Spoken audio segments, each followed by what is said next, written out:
दोस्तों, दुनिया की तमाम वॉर राइफल्स में AK-47 का नाम शीर्ष पर लिया जाता है। एवटोमैट कैलाशनिकोवा 47 यानी कि AK-47, जिसे साल 1938 में मिखाइल टिमोफेविच कैलाशनिकोवा के द्वारा सोवियत आर्मी में शामिल किया गया था, ये आज दुनिया की सबसे खतरनाक राइफल्स में से एक है। AK-47 को देखा तो हम सब ने है, लेकिन क्या कभी सोचा है कि आखिरकार ये काम कैसे करती है? आज इस वीडियो में हम आपको बहुत ही सिंपल 3D एनिमेशन के जरिए AK-47 के मैकेनिज्म को समझाने वाले हैं। तो आइए बिना देरी के चलिए वीडियो को शुरू करते हैं।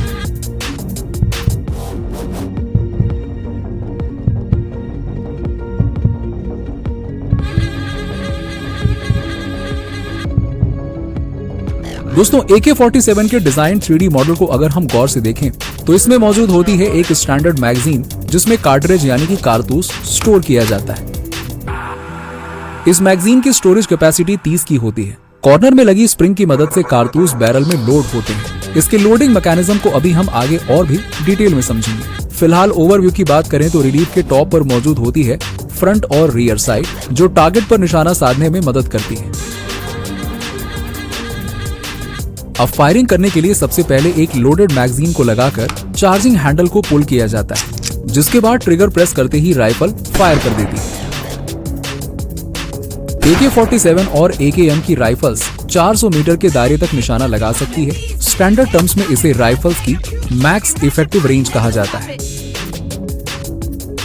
अब जरा जानते हैं कार्ट्रिज मैगजीन से बैरल में लोड कैसे होती है।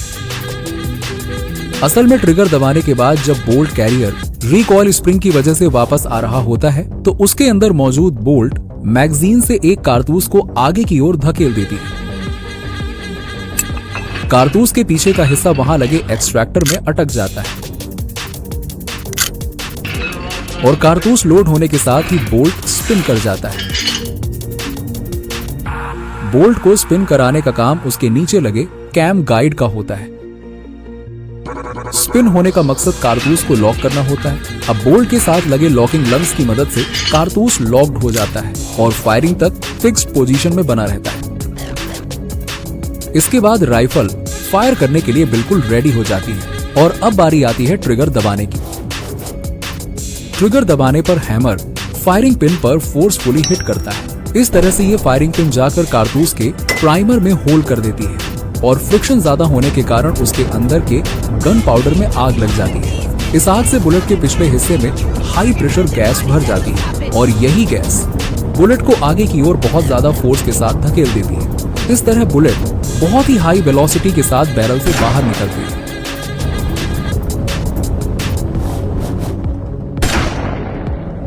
इसी वक्त बैरल में मौजूद गैसें गैस पिस्टन को पीछे की ओर धकेल देती हैं। इस पूरे प्रोसेस को स्टैंडर्ड टर्म्स में गैस ऑपरेटेड रीलोडिंग कहते हैं।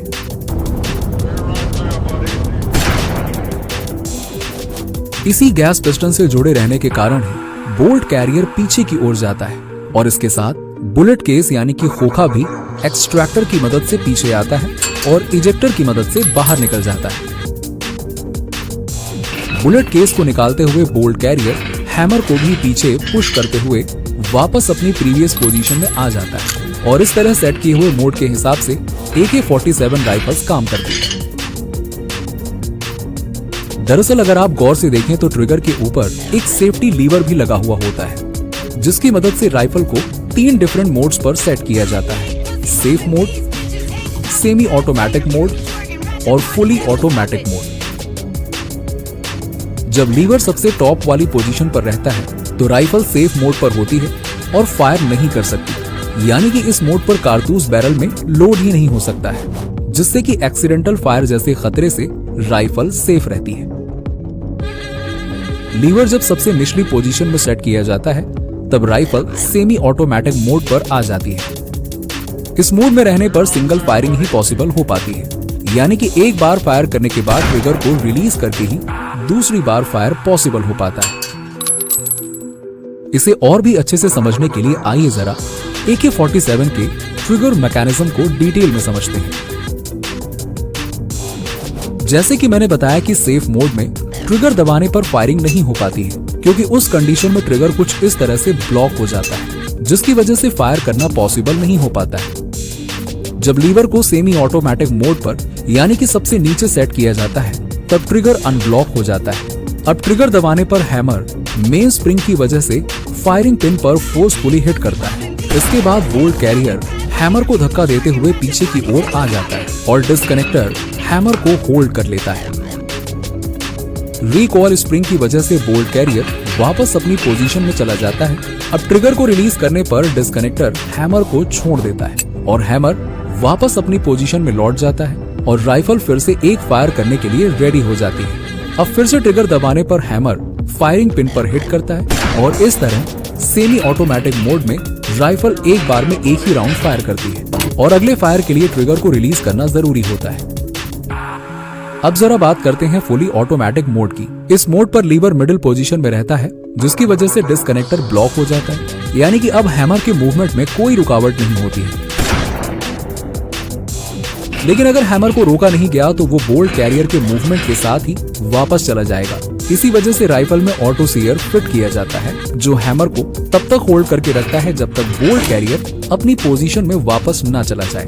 बोल्ट कैरियर के वापस आते समय ऑटो सीयर हैमर को रिलीज कर देता है। इस तरह फुली ऑटोमेटिक मोड पर राइफल तब तक फायर करती रहती है जब तक ट्रिगर को रिलीज नहीं कर दिया जाता या मैगजीन में कार्ट्रिजेस खत्म न हो जाए।